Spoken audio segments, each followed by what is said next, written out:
Hello and welcome to Please Don't Send Me into Outer Space, the podcast intent on exploring all that science fiction and fantasy has to offer, one movie at a time. My name is Joel. My name is Sarah. My name's Aaron.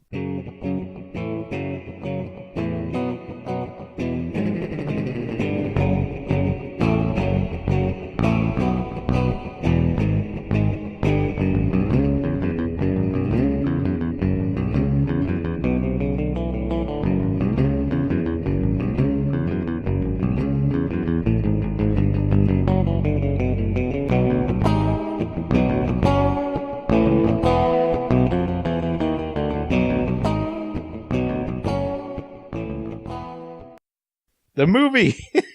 Sorry, I just got the laughs now because I'm looking at... I can't believe that happened. I can't believe that movie happened, Sarah. The movie this week is Stone Cold from 1991, directed by Craig R. Baxley. No, I'm just kidding. This movie was directed. It was absolutely written by Walter Doniger, starring Brian Bosworth, Lance Henriksen, William Forsythe, Annabelle Holzborg, and a bunch of other goofballs that I don't even think I need to mention. It looks like his partner didn't have a credit? A picture. Oh. Maybe he didn't. IMDb does that sometimes, though, you know? I'm always surprised by people that don't have... actors that don't have IMDb photos. I'm like, oh, come on. Oh, Sam McMurray. Totally. And I get maybe part of it is they just don't want to be dated by a certain role, maybe. Yeah. Like, that's why they leave the photo off, but it's like... Well, Sam McMurray was in Raising Arizona. Killing Arizona. Killing Arizona? Is there some movie where a state's being killed? Arizona Burning. No, there we go. No, what? Mississippi Burning. Killing Arizona. Raising Arizona. Where was Firequake supposed to be located? That was like in the... I mean, obviously it was filmed in a different country. Oh, yeah, but they were saying it was like in... California, maybe? No, they were saying it was like in the Ukraine or something like that. Oh, so it was supposed to be in the Ukraine to begin. Right, okay. Right. Okay. Yeah. That's right. Remember, it opens with the flight and her gigantic finger moving the phone screen. Man. And the chickens in the back. You can't have that. That needs a revisit, I think, pretty soon. Yeah, maybe not a recording, but at least a viewing. Listener, if you haven't watched Firequake, get on that.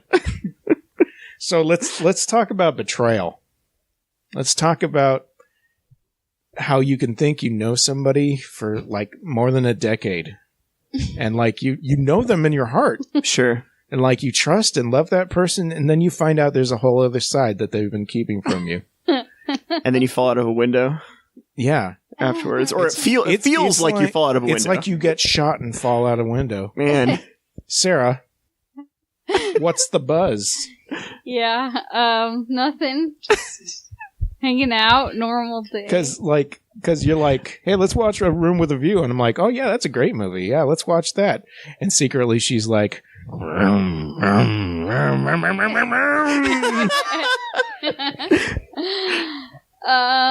Yeah, this was my pick, Stone Cold.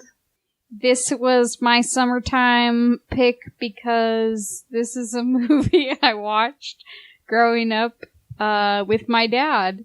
Awesome. And it's funny to me because this is a completely different side of what I'm into. not like what I'm into, what I've been around growing up. Like, my mom, it was like Jane Austen, Little Women, Secret Garden. My dad's house, Stone Cold. Oh, man, but wow. Yeah. So, I don't actually remember the first time I saw this movie. I think I was probably 11. Because it was probably the year after it came out.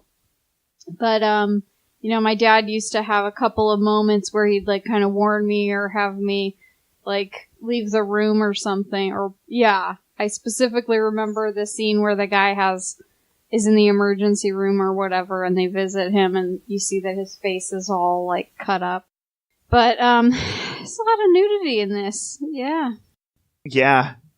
So... I don't know what you guys are talking about.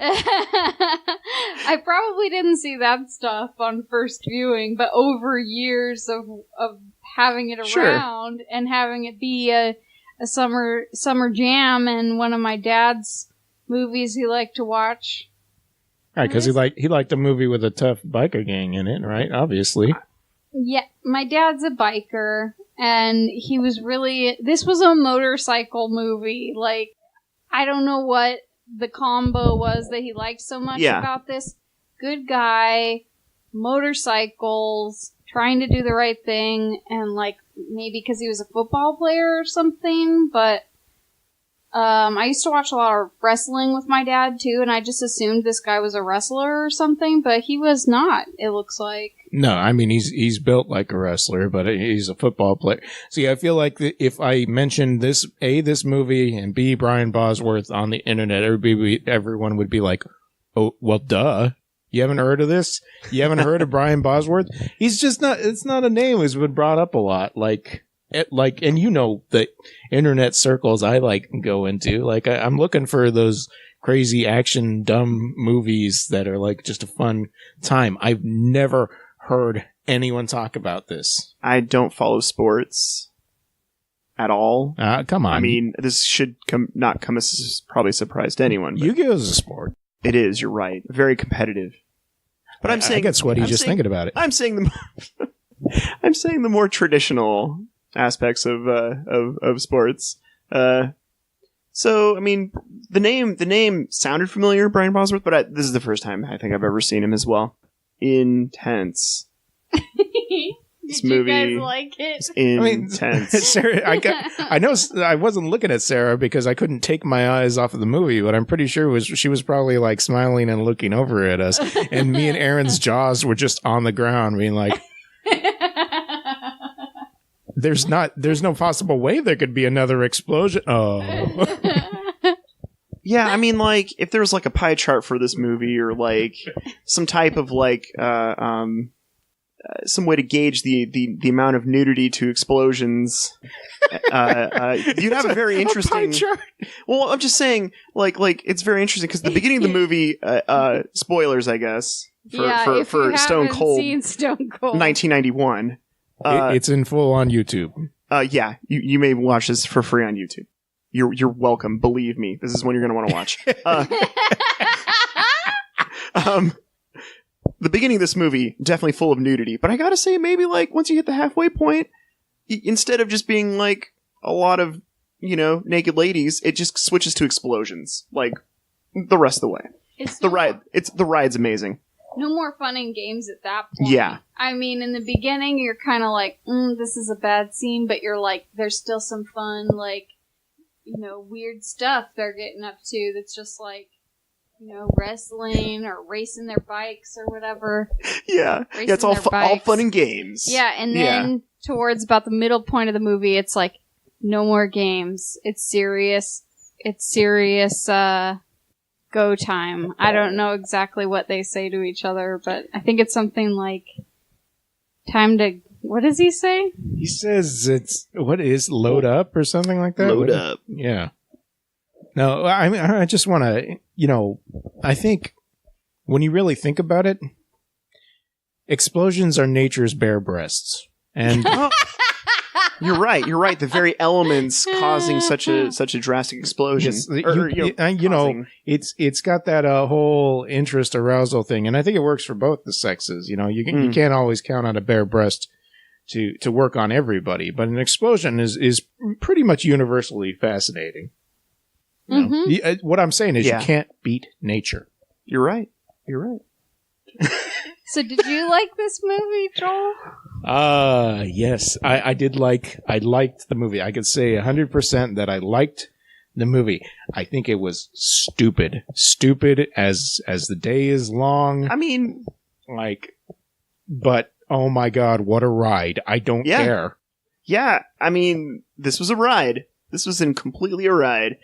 I don't think it needed any sort of nuance or I think I'd be upset if there was like, some type of moral of the story message being thrown at us, I was really happy with just the senseless violence route that we were taking on. I mean, there were lessons. There were lessons to be learned, which I'm sure we'll all divulge at the end of the episode. Of course, absolutely. As we do. But I mean, so much to learn. Because I mean, this is a story of a good man, right? Mm-hmm. This is a story of a good man. A man named Joe Holt. Trying to, but that's not what we know him as. Oh, no, that's like his secret code name. That's right. He has to go undercover as a biker by day and a biker by night, which is very unusual. Usually, you split those careers, from what I understand. But he takes on the code name John Stone. Oh, and I assume he's cold, which is where we get the Stone Cold part. Has nothing to do with the wrestler, although maybe that's where Mr. Austin, or whatever his actual real name was, like, Shay. I believe his name is Steve Austin. Right, Steve Austin, right. I don't know if that's, like, his actual name or if that's a stage name. Yeah, it might be a stage name. This would require more viewing of the WWF, WWE history. Yes, let's watch all those documentaries. All right, let's get on it. We got YouTube. Yeah, this is a movie where you can see a lot of motorcycles riding around, a lot of explosions, a lot of bad guys doing bad things. But there's one man who's willing to stand up to them and to take a very dangerous undercover gig. Brian Bosworth, a.k.a. Stone in this movie. Yeah, I have to say that, the intellectual side of my brain is like, what the heck? And the other part of me is just like, it's so funny and fun. Yeah. And like, I can remember being like 11 or something and watching this and like trying to like extrapolate, like try to understand like what's happening here. And I didn't understand that part of it was that it's just a completely wacky written movie. and I was saying, I didn't want to pick a fantasy movie because we're doing our summer jam, so I picked one based in reality. And kinda. Well, this is a reality for, I'm sure some people. Yeah, I see. I forgot to do the old Summer of Love Beach Time Party podcast intro during the beginning because it was like, obviously this is a fantasy movie, but I mean, technically, there's no magic in it except for the magic of cinema.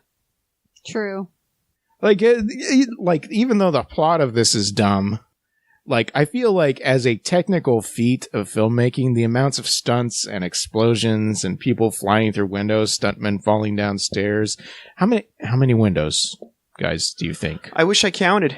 I feel remorse, some guilt for not counting the number of windows that died in the making of this movie. No, it's like staring into the abyss. You'll go insane if you try to keep track of that. It's just because I mean, who knows how many pieces of glass died on the editing room floor as well? Yeah. Man, yeah. There's a whole.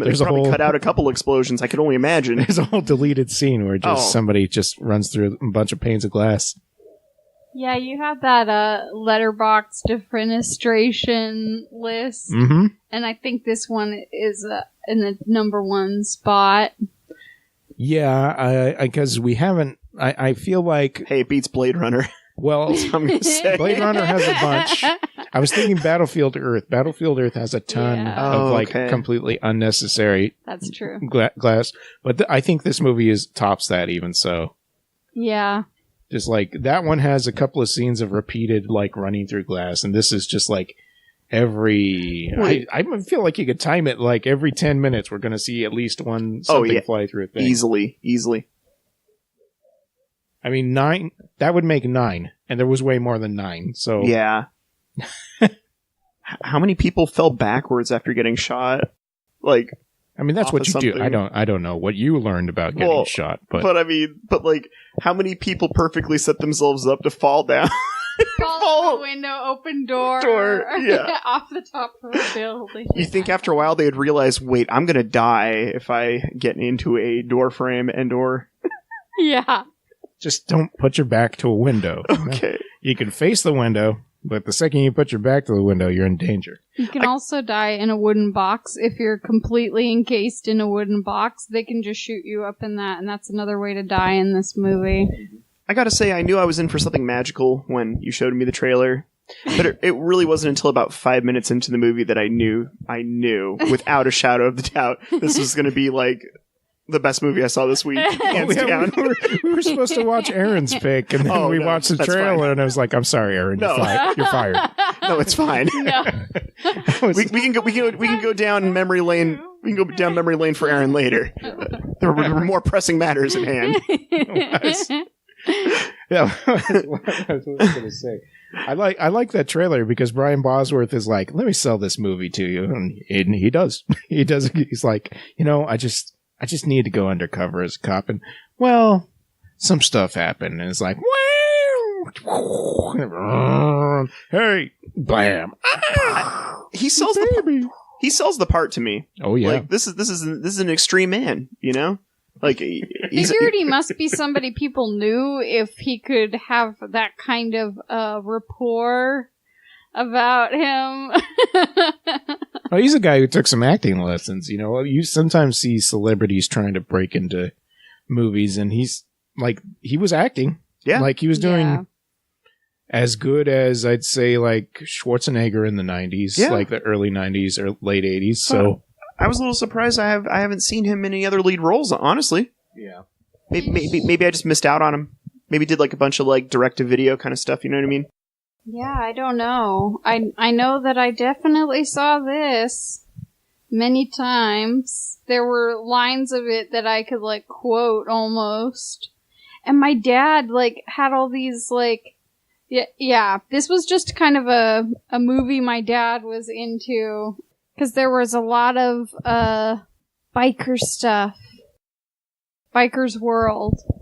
And has your father ever told you about the showers, like outdoor shower that's just for hot naked models? Because I noticed that those models don't actually seem to be part of the biker gang. I think they just shower there and then go off to their like modeling gigs. I don't know whose girls those were, It didn't seem like any of them were really a girlfriend to any of those guys.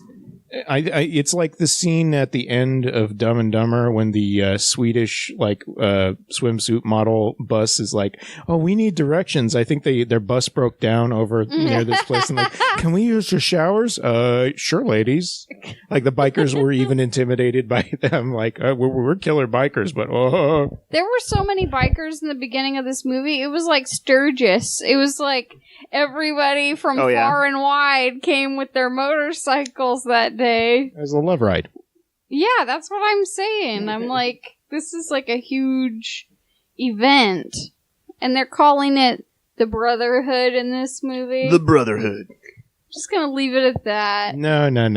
Like, when you hear the word Brotherhood, you know what they mean when they say brother. I thought maybe they were just like badass bikers. No, they got the SS. They got the swastikas. They're that kind of brotherhood, unfortunately. I like the funny thing is they're not like being overtly racist in the movie. Nobody's like, we gotta kill all the blah blah blahs or anything like that. They do say the term pardon my French, WAP when they're talking about the mafia. But I feel that they were trying to get the symbolism correctly shown that there are seedier sides to the whole biker, absolutely lifestyle. But I'm glad that they didn't linger on it too much. It was more flavor than contextual. Does that make? No, that makes sense. Yeah. So how does this movie? I don't really think we want to go through the entire plot of this movie, but I do think it has a pretty amazing opening, and I'm not talking about the first window crash. Although glass does get breaking. It's sold Aaron here. Aaron. You remember what happened before that, right? Actually, no, I can't. Well, I recall... Do you recall a coat? Oh, I do recall a little bit of a mini-mart scene. That's correct. Leisurely grocery shopping. The main character, Stone, is walking through the grocery store in a very large leather coat. with very large lapels. Yeah. I mean, it's the South. Maybe that's just what people wear. I'm not sure. Not a Southern accent to be found in this movie. Not a single one. I was like, wait a minute, this is supposed to be Alabama? Okay, whatever. Yeah. But 3 hooligans in a grocery store. And they mean business. They got guns. They got hostages. The bad guys in this movie are insane. Yes. They are, supposed to be completely, cracked. I don't know how else to put it. They don't have any code, no rational thought in them. The bad guys in this shoot first, ask questions later, maybe. Yeah, so they're shooting up the place, and then the cops show up after he solves the situation. Right. Yeah. And you find out he's an undercover cop that's on suspension. That's right. Mm-hmm. 3 weeks. Yeah, we briefly see what I assume is his captain. So he gives him just a mad face, like, this guy's never seen again. Yep. No. But I like how he foils those guys by... The first guy, kind of gets the drop on him when he's sampling a cookie. And I think he throws him... That's the first glass getting shattered. He throws him through a freezer door. Oh, that's right. Okay. That is the first glass. You're right.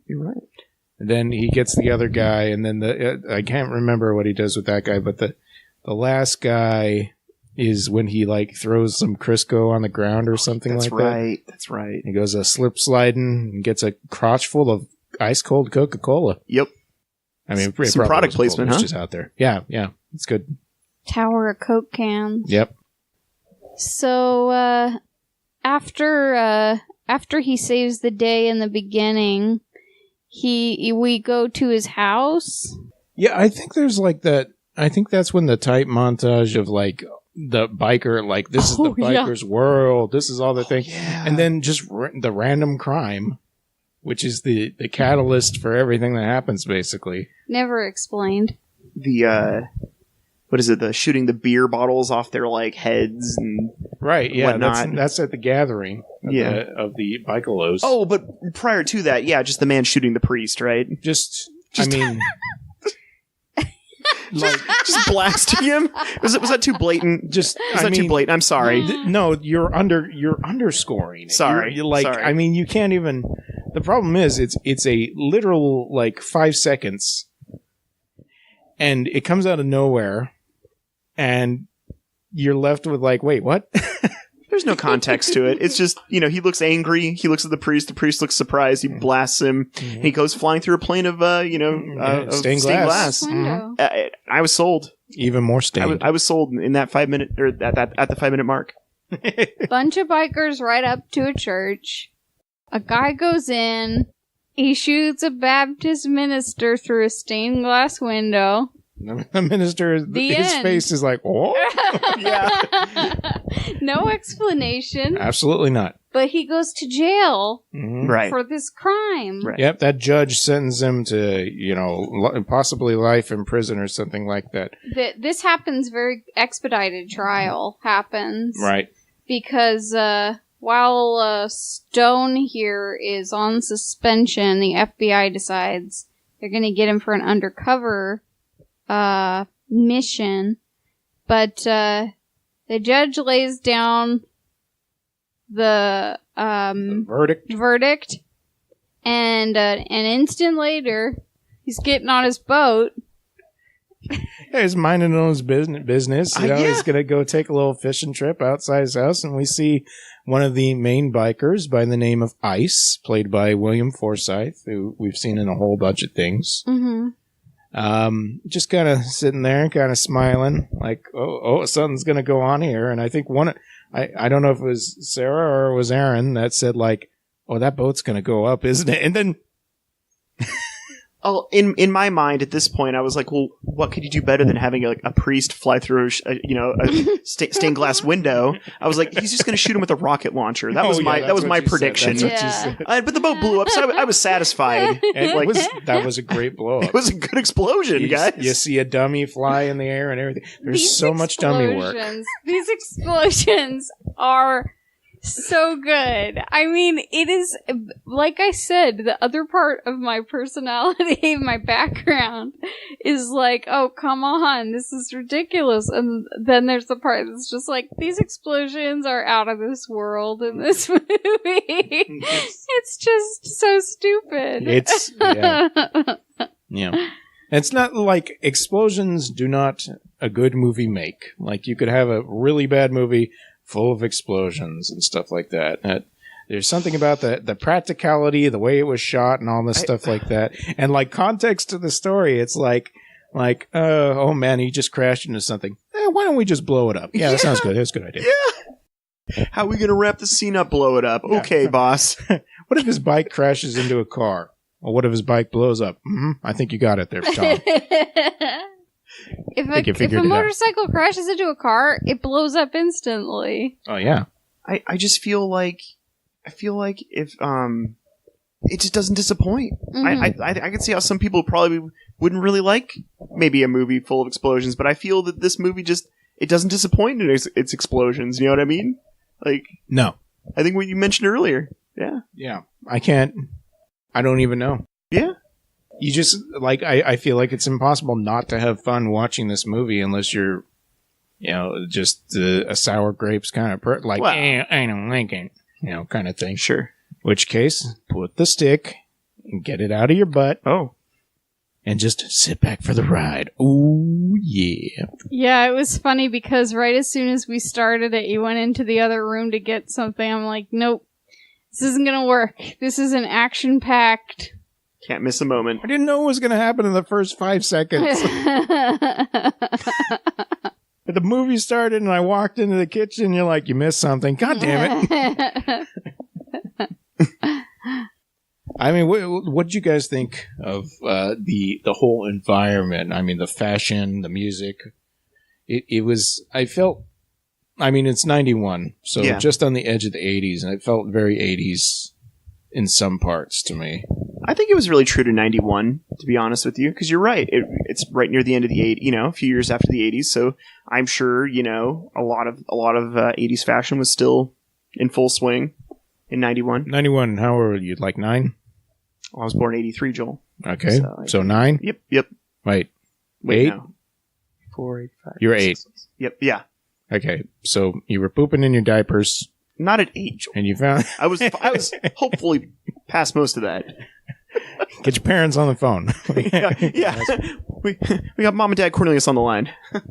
I'm just, I want to know. Potty training. Your parents, would they let you have whatever haircut Brian Bosworth has? Well, in 91, Joel, I'm going to say I brought the action figure backboard to the Terminator 2 film into a hairstyling place, and it bared an oil painting of Arnold Schwarzenegger with spiky hair. And I handed it to the barber, or the lady behind there, and I was like, excuse me, can you do this for me? Nice. She spiked my hair. Oh, nice. I felt like the coolest kid in school. Nice. That must have been 91. 8. Yeah. That was when the T2 action figure line came out around then. It was a pivotal point in my hair. You had the Robert Patrick haircut? Is that what you're saying? I had some pretty spiky hair. T1000-ish? Yeah. Wow. And then, what year did Rocketeer come out? Around this time. 90-something. Yeah. Okay. Because for a short period of time, I tried to look like Secord as well. Oh. I tried to slick my hair like that for a short period of time. Yeah, I look like Jennifer Connelly. Oh, beautiful. Thank you. The hairdos in this movie. The hairdos. We could do a whole podcast. You were saying we could do a minute-by-minute podcast. This deserves a minute-by-minute. You totally could for this movie. Action-packed. But the hairstyles are lots of mullets. Lots of things trying to pretend they're not mullets, but are dangerously close to mullets. Or people with shaved heads with a ponytail in the back. Oh, yeah. I think we called that a skullet back Skullet. in the day. Sounds about right. Then, yeah, the curly hair. The dudes with the long curly hair with the mullet. Lots of, like acid wash jeans. Oh, yeah. Like blasted jeans that are, like, really washed out color. Lots of tank tops, muscle shirts. So this world you're talking about in the movie, the scenery, I would say it is unrealistic. So it's a fantasy movie. Well, they did such a good job, though. You know, it's like you wouldn't see this every day, but it's kind of, they did so much good work on it that you're kind of willing to say, I don't care. No, of course not. Yeah, absolutely. I mean, I didn't like, I'm trying to narrow it down to like scenes to talk about, but just so much going on, like at the point when, like, that's why it's perfect for minute by minute. There's just so much junk like going on. Like in the beginning when he's in his apartment and he makes his disgusting shake and it turns out it's not for him. It turns out it's for the monitor lizard that he has as a pet. It's for his Komodo dragon friend. It's real cute. And then the FBI shows up and is slightly irked by the fact that he has some sort of, like, I don't know if they didn't have the lizard, they had it moving around in the shirt. It was like in like a bathrobe. Right. Oh, and Brian Bosworth walking around in bikini briefs. Oh my god, that was hilarious. Oh my god, that was so funny. Yeah. Like 1 second you're like, okay, this is like I'm a tough guy versus like the straight-laced guy coming in. Next thing you know, he drops his robe and he's in like a little like Speedo like thong or something. No, they were briefs, but still, it was like low-rise briefs, maybe? I don't know. It was like what a bodybuilder wears when they're flexing. Yes, absolutely. And then there was the naked lady in his bed. Oh, yeah. I mean, that was a reveal. I don't know. First, he was afraid of the straight-laced FBI agents afraid of our lizard friend, right? He didn't know what was in that. And he said, do you have a dog? And then when he saw this nude lady in the bed, he was really terrified. Well, we found out later why. I mean, he's just a germaphobe to begin with. Oh, yeah. And it is women who are naked notoriously covered in germs. Sure. Absolutely. Disgusting. Mm-hmm. Yep. I think he makes a comment like, haven't you ever seen one of those? And he said, yeah, but never such a good model. Oh, yeah. Oh. Yeah. That's right. Best body I've ever seen, dead or alive. Mm-hmm. Well, I mean, as far as objectification lines go in this film, it's pretty weak, or not weak, mild in comparison to what we come up against later on. Oh yeah. Well, once he goes undercover, he has to make his first appearance to the bike. You know, he's got to make himself known. That's right. So naturally, he goes to the club they hang out, which was called Tits and Tats. I forgot about that. And it's like pick and save. You know, it's just like a store with some discounted items, right? Tits and tats. Like, oh, I got some coupons for tits and tats. So what you're trying to say, Joel, is that people who would go in there might be covered in tats, but they're staring at tits. That's what you're. Oh, is that what we're? Well, that's not what I was insinuating. It's like eggs and things. I would assume that has eggs and other breakfast items. Yeah, eggs and things. They've got eggs, they've got things, and they've got nude women. What? Apparently, I go during the wrong time of day. A more exciting breakfast joint, huh? No, this is an exciting biker bar full of nude stripping ladies and a live band. But you can't go wrong with that, right? Do you guys? It was pretty rocking. Do you guys think some of the ladies looked a little bit more model-ish, and some of them looked a little less model-ish in this movie? I'd say that the women in the Tits and Tats stripper club didn't look nearly as like I actually am a model during the day like the woman ate in his bed and the women that were in the shower. Right. So like there were certain types of women, but either way, you got if you're going into a movie looking for bare breasts, you're gonna reach your quota. It's not that bad. I know it isn't. It's not like it's not a plot point if that's what you mean. Well, I mean, if you're saying this is like a Cinemax film, no. No, it's a Cinemax film. I mean, there's no softcore sex in it. That's what I'm trying to get at. Okay. Well, let's, potato. Oh, okay. All right. Fair enough. Tit for tat. I don't. Oh. Man. I'm glad that I'm here, Joel, to set you up for these zingers. Okay. So, he's gonna be a prospect? Yes, that's what he says. Prospect member of the gang. So he's like being initiated into the gang. Yeah.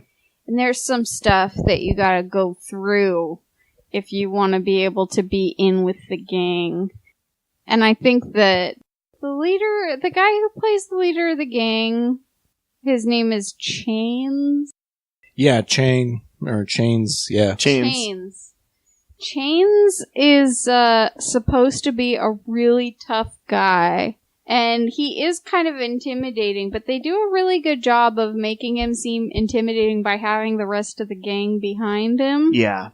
I mean, Lance Henriksen plays this character, and he could do crazy. He did a good job being He's got a crazy presence. person. Yeah, he's got presence for sure. I mean, he doesn't look like any of the other bikers, though, if that's what you mean. He looks skinnier and smaller than some of the other ones, but I mean, you don't necessarily have to be the biggest guy in the gang to be the biggest guy. Yep. Like at the top of the totem pole. I didn't know we were already in the lessons section, but bam. So do you have any ideas, any thoughts you want to share? Well, I mean, I just feel like there's so many scenes and bits to talk about. You just pick and choose all that kind of stuff like that. But how long do you think we've been talking about this? I don't know. Right now, I think we've probably been talking about it for about 20 minutes. I'm going to say. It's been almost 40. Wow, really? It's been almost 40. We haven't even scratched the surface of this thing. Oh my gosh. It's just that enjoyable, though. So this movie. I think we should just pick out a few. One scene each that we think is ultra worth special. talking about. Yeah. Yeah. So who wants to go first? Want me to go first? Yes. All right. So I'm gonna just go with the next step in the plot line because I like that part where they go to the biker equivalent of the Fast and Furious Race Wars, which is a terrible name, but basically they're just getting together to shoot and race their motorcycles against each other and stuff like that. And Brian Bosworth shows up on his bike and he races against Ice and he ends up winning. Unfortunately, poor Ice is just being embarrassed, but they've got a grudge against each other. But besides that happening, there's also this pit where there's a man standing who seems to just be picking up the smallest people he can find in the audience and cracking them and throwing them out again. So naturally, Brian Bosworth takes off his shirt, gets into the ring, looks at the guy. Yeah, you're going down. Punches him in the face. Boom. Nothing. The guy just smiles at him. Punches him again in the face. Boom. Is that the best you can do? And Brian Bosworth is in trouble. And so, this guy throws him around. He does the whole Bane Batman back crack thing, He gets back up, and eventually, we get an amazing scene of Brian Bosworth's football prowess, where he just tackles the guy full on. That was like, okay, let's see some football action in this shot here, Brian. Like, okay, Bob, or whatever the director's name was. And they have all out brawl. That's not a word. Super Smash Brawl? Yes. They have all out melee. And I think Brian does end up coming up on top. And that's, that follows to the scene where we first meet Chain. Yeah, you know what I mean. His name's Chains. And it's because they're investigating his van And he's like, this is my house mouse. You get to take a turn with her. But Brian Bosworth, he's too good of a man to just use a woman like that. And that lady has never been treated so well before. And that's just it. That's the scene. I mean, yeah, you can keep going from there. This movie has so many moments. I mean, that whole part is probably only a few minutes long, but there's so much action in such a short period of time. Yeah, so that has got to be one of my faves. The guys fighting each other in the pit. And then, what is another favorite scene of mine? I mean, probably my favorite scene is when, spoiler, when Ice finds out that he's been informing on them to the cops. That Stone has been informing? Yeah, Stone is actually an undercover cop. And he's infiltrated the gang. And it becomes a race immediately because there's no such thing as cell phones that people have just readily available. No. So they have to try and ride it to whoever gets to the leader of the biker gang first. And, yeah, so he's in a chase with Ice. And next thing you know, he crashes into a car and explodes. It's so glorious. It's amazing. Like when he it does a shot because Stone bumps his bike. They're racing side by side, bumps his bike, and there's in that whole chase scene there a cop car gets shot up and blown up, and then they're going through a tunnel, and then he cuts some random guy's arm. Some random guy in the arm. And just shooting left and right, trying to hit him. And then, yeah, when he bumps his bike in just the right way to put him in front of a car, we get a close up on poor William Forsythe's face when he's like, ah! And then you see the shot of the bike hitting the car, and it's Toast Town. It explodes. I'm just getting such satisfaction. Just thinking about it, I'm like, A few of my favorite explosions, when the drug lords are starting to crack down on the biker gang, and they blow up that one biker, and he goes through a piece of glass. Oh yeah, that was a good one. I mean, that's pretty generic. Grenade. I don't know if you know which one. Yeah, the grenade. Yeah. Thank you. Oh, okay. Joel didn't know. See, a little too generic. Sorry. It's okay. Yeah. And then what? Boom.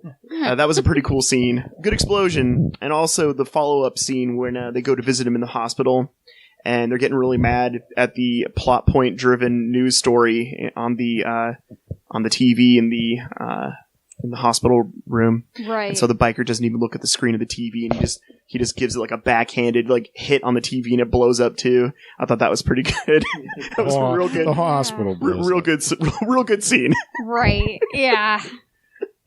There's a very above the law scene after that grenade toss when Stone chases down the mafiosos on the bike, and the first guy he knocks him out, and the other guy he grabs his arm and breaks it over his shoulder. Yeah, twists it backwards. And that scene was they way kind of cool. hold on it for a little too long, and the guy's just kind of looking at his arm I can't believe you did that to me. It's you can totally tell that it's a fake arm. Yeah, exactly, because the guy's not in pain. He's like, oh my god. Mm-hmm.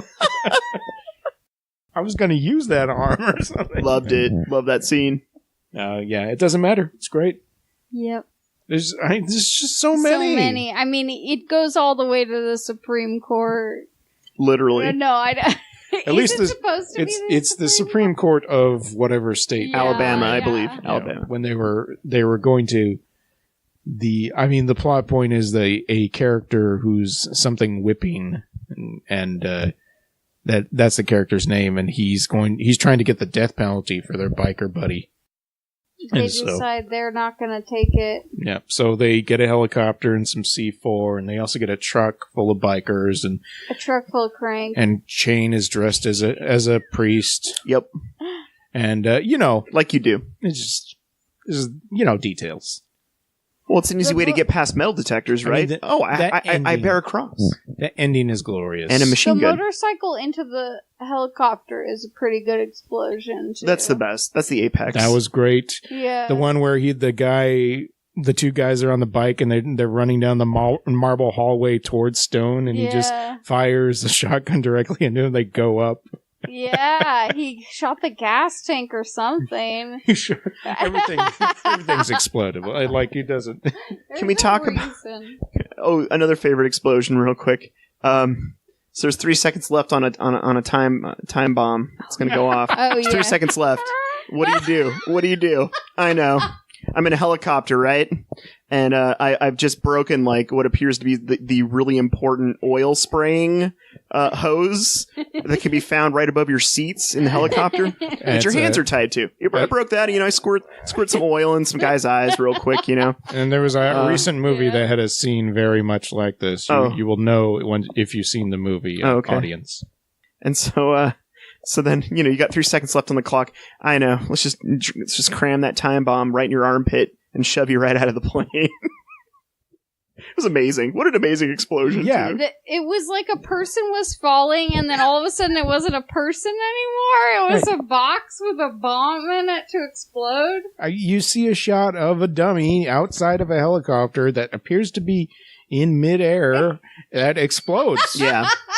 And this is all stunts. Like, this is the before computer effects. Yeah. Somebody really threw a dummy explosion out of a helicopter. I can't take it. I can't. I don't know. Kind of at this point, I'm feeling like, man, this is a lot of work for one biker. You know what I'm saying? Yeah. It's a lot of work for one guy going to jail. Yeah. That's why at the end of the movie, It's just one of your guys in the gang, guys. Don't you think you can take it? I mean, you could always find another one, right? Like, eventually somebody has to get convicted in your gang. You don't leave your brother behind. Fair enough. He's part of the brotherhood. You're right. I guess.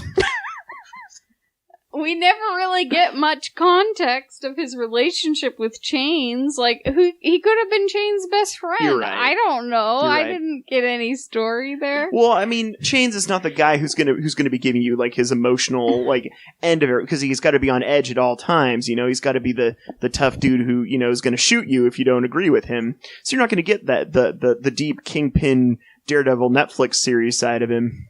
Right. He's also the cool as ice Zen master, because, there's that part where Ice comes in and is like, are you going to mess up my cool or whatever to him? Like, he goes down the rope without his shirt on. Like, I guess everybody gets a scene without their shirt on in this movie. Yep. But, yeah.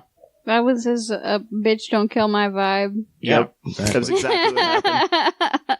To spoil the ending, I just want to say that all that explosion, all that crazy death, all those bike rides and chase downs and machine guns, that's why Stone is just walking out of the the Capitol building at the end like, nope, not going to fill any paperwork. I'm just going home. See you later.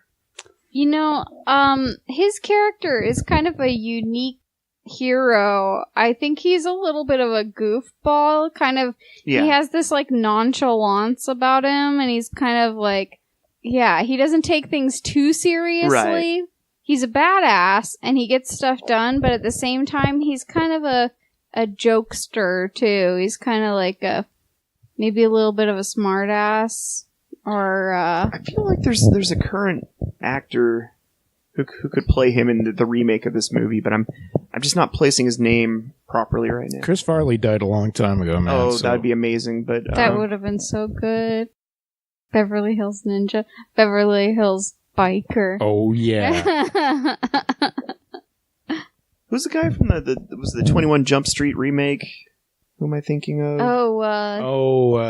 Channing Tatum. Channing. I think Channing Tatum would probably be a pretty good candidate for the remake of this movie. Could happen. Totally. Oh my gosh. I think he might be too good of an actor. That's the problem. We need somebody who's not really good actor. We need somebody who's just, they can act. It's kind of the way The Rock is. The Rock is kind of funny and kind of like, but he's also really tough. Like, I don't know, there was something in the demeanor of this guy playing this part that was kind of, And then it gets serious, and he does a pretty good job of making a distinction of acting serious when things turn more. Yeah, there's no problem with his acting at all. Yeah. I dug it.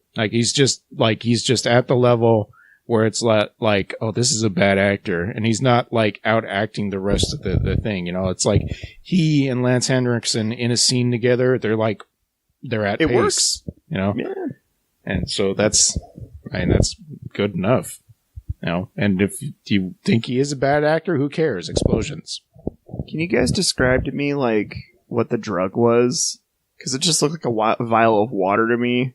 Real quick. I mean, I don't know. Not that I'm a drug user of any sort, other than like Me too. Yeah. I didn't know if that was supposed to be like a heroin sort of thing or like I don't know. I'm lost. I think it's supposed to, I mean, they called it crank. Oh, okay. Or They something said like that, right? They could make a whole state full of crank or something. Yeah. Yeah.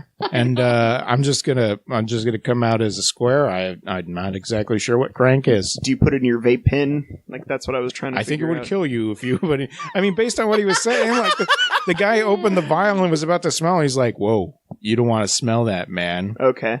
I was like, It's I highly think like potent, then. even scenting it, like his hair was gonna fall out or something. So what you're telling me is the explosion at the gas station was appropriate then? No, but it was awesome. They had a big rig full of drugs, which were liquid.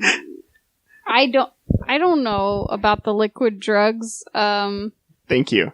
Just making sure. I thought it was a liquid explosive, but he said they were making crank from it, so maybe they have to cook it or something. Okay. I don't know. Maybe it's like a Breaking Bad type of thing. But They definitely got to water it down or something like that. got to do something with it.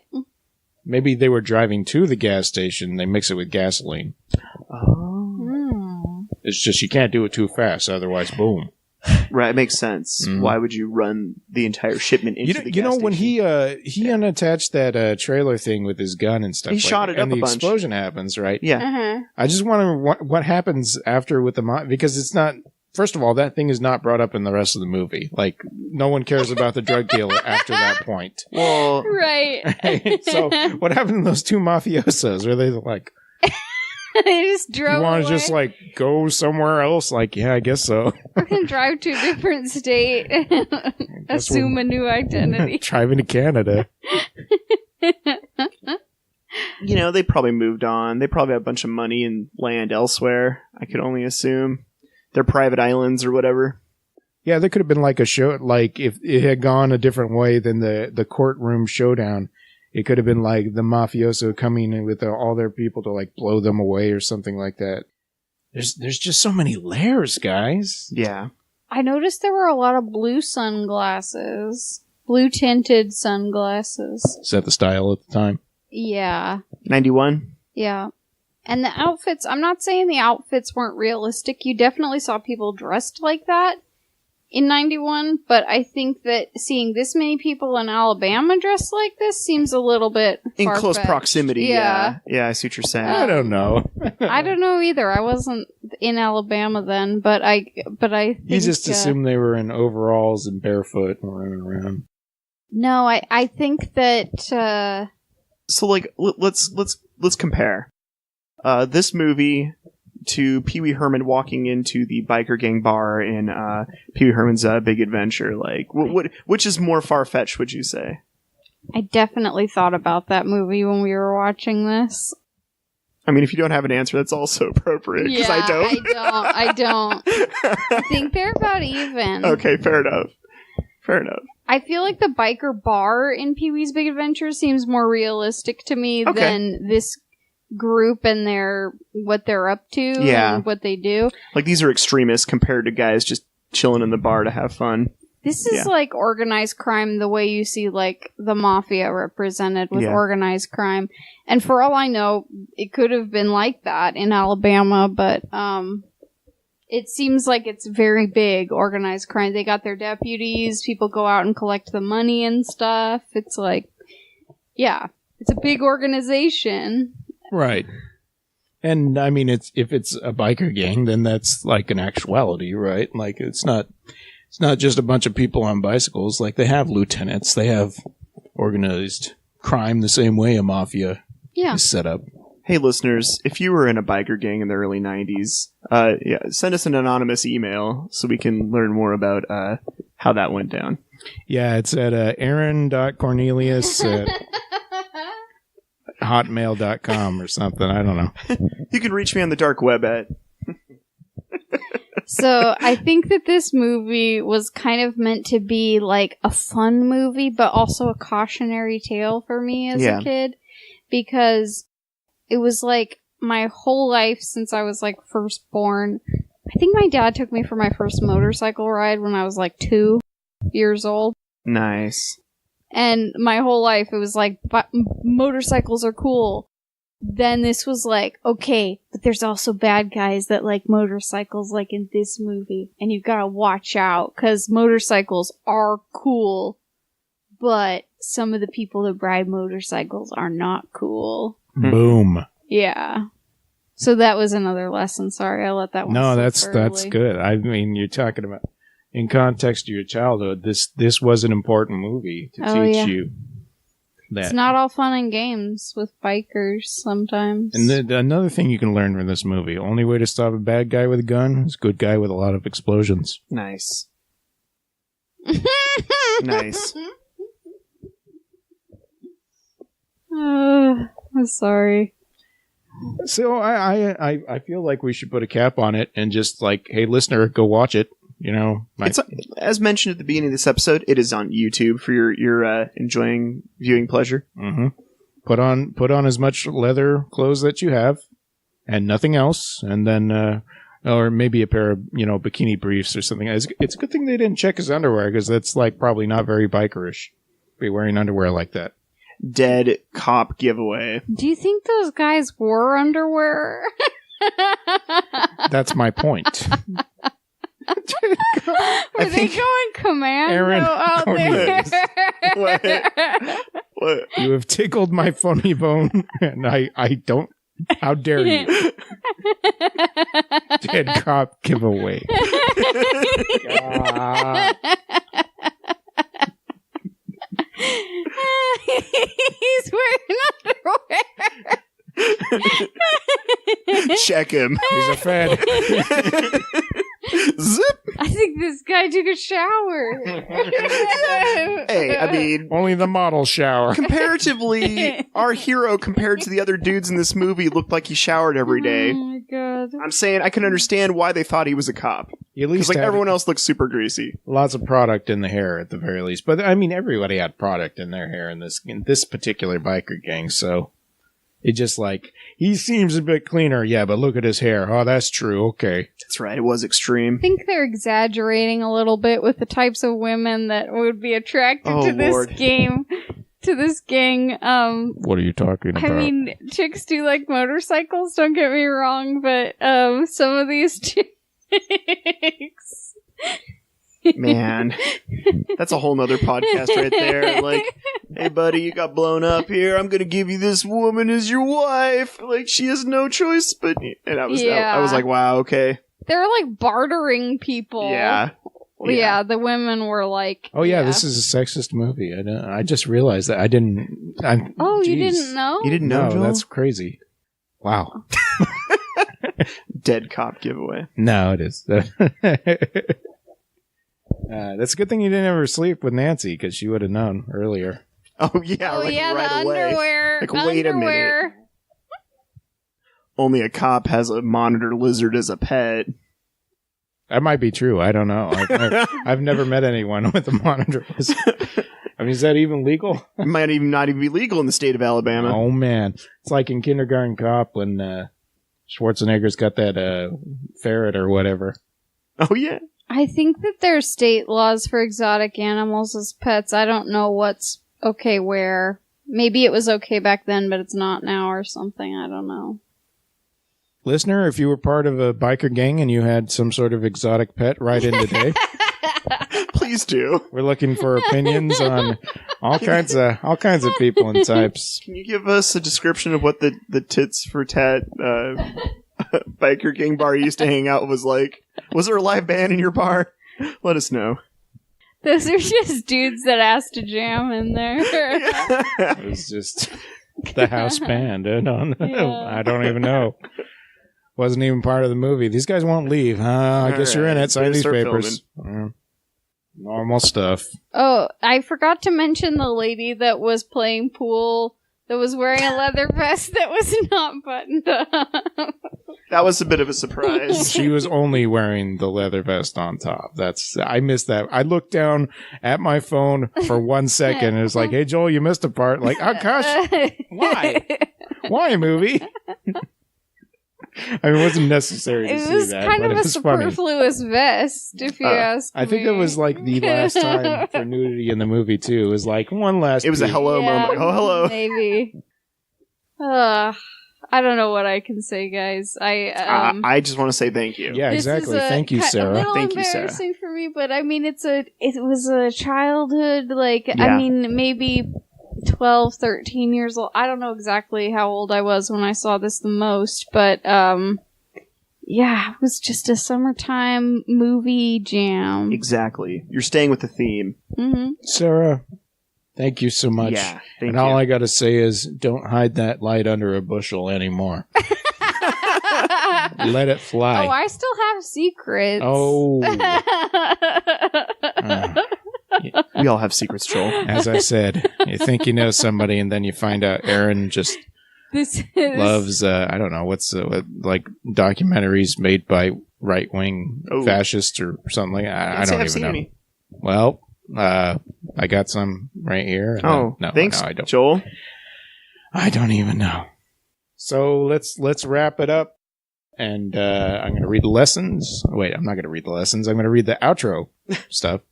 You guys think of a lesson that we haven't already talked about, if it's possible, about this movie, Stone Cold, 1991. One of the best movies that I think I'm going to see all year.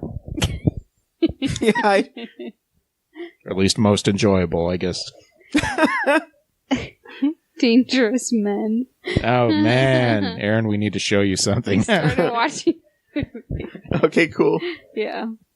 Hey, listeners, if you have any suggestions like this or anything else like that, any comments you want to give to us, you can write into pleasedon'tpodcast@gmail.com or message us at Facebook. Facebook.com/PDSMiOS is our page.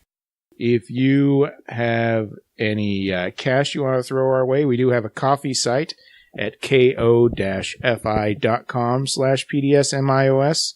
You can buy us a coffee there. Or if you want to, donate through Venmo, just hit us up on the email, and I'll let you in on that information too. Wink. If you listen through iTunes or Apple Podcast or on your, any of those devices, we'd appreciate it if you left us a star or written rating. It doesn't have to be 5-star. We'd appreciate 5-star. Please don't do 1-star. I'm talking to you, biker that doesn't like us talking about this movie. Sarah's dad, possibly. I don't know. But thank you in advance. Anyways. And if you want to hear more podcasts like us, check out all this stuff at eartrumpetaudio.com. And we actually want to recommend a podcast that is not part of our network, but is something that we think people should check out, called Russophiles Unite. Our friend Alistair does this podcast all about Russian movies. He has guests on to discuss them, and a lot of Russian culture talk. It's really interesting stuff. Sarah and I have been on for an episode each.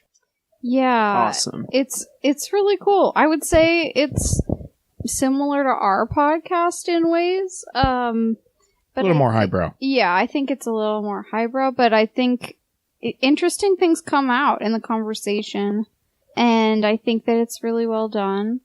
I did one on a movie called Elita, Queen of Mars. That was a silent film from 1924. And it was amazing. Nice. I recommend that movie to people who, or even just listening to that episode of the podcast, because it's interesting. Oh, very cool. But yeah, that's called Russophiles Unite. And thanks, Allie, for having us on, and we should have him on. So. And Aaron needs to be on his podcast. That'll be the trifecta. Yeah. Anyways, I've been watching more anime lately than movies. Man. So there's got to be some Russian anime. Oh, dang. What do you call that? I don't know. Russian animation? I don't even know. We'll have to ask Alistair what you can watch whatever the Brave Falcon one that we were trying to watch that one time. Dang.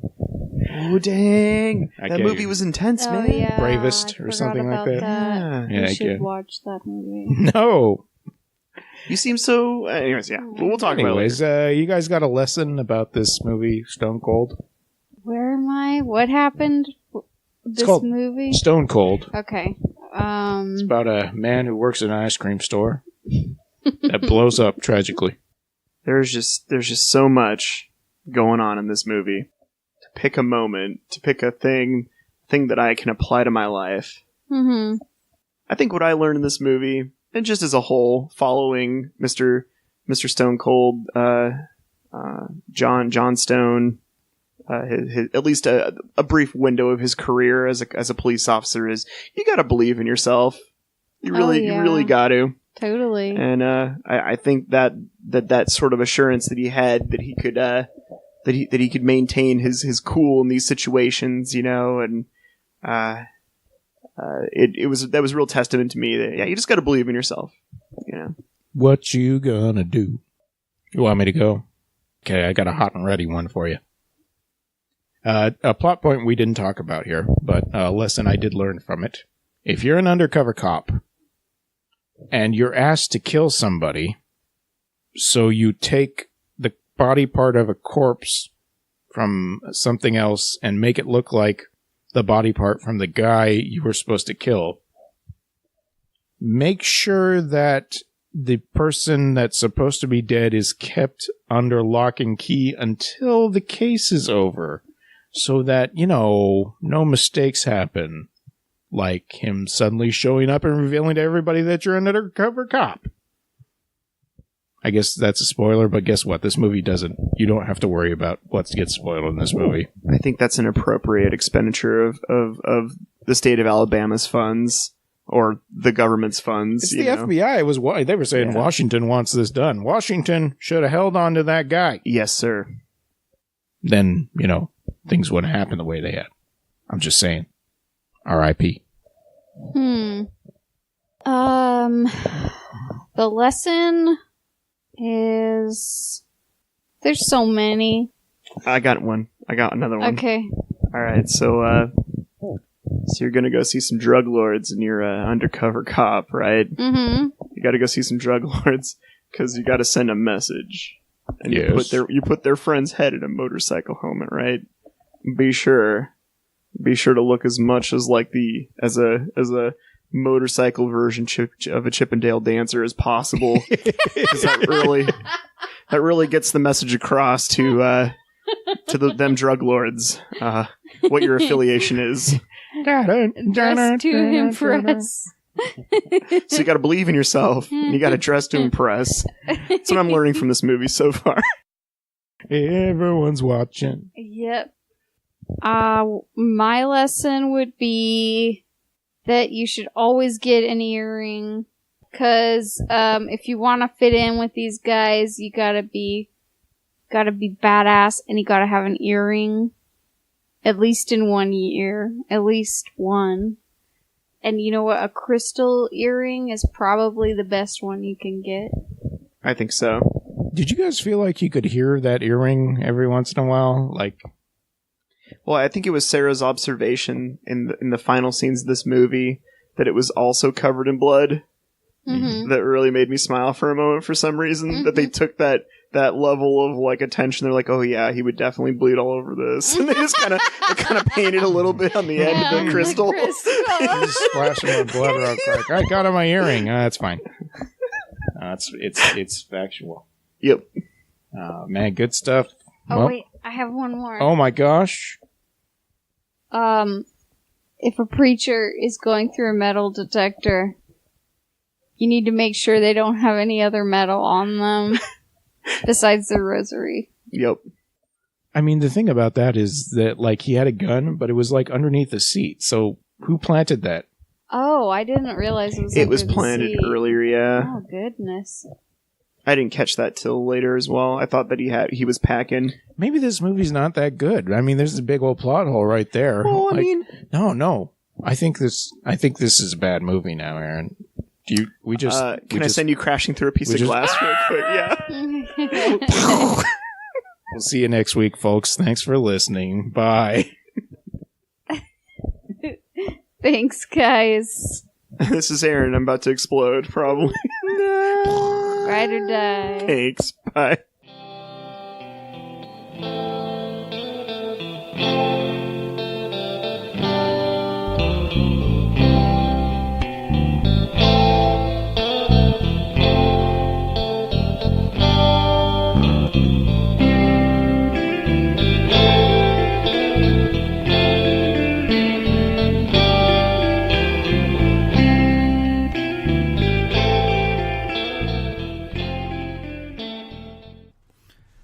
eartrumpetaudio.com. Ideas and entertainment. Loud and clear.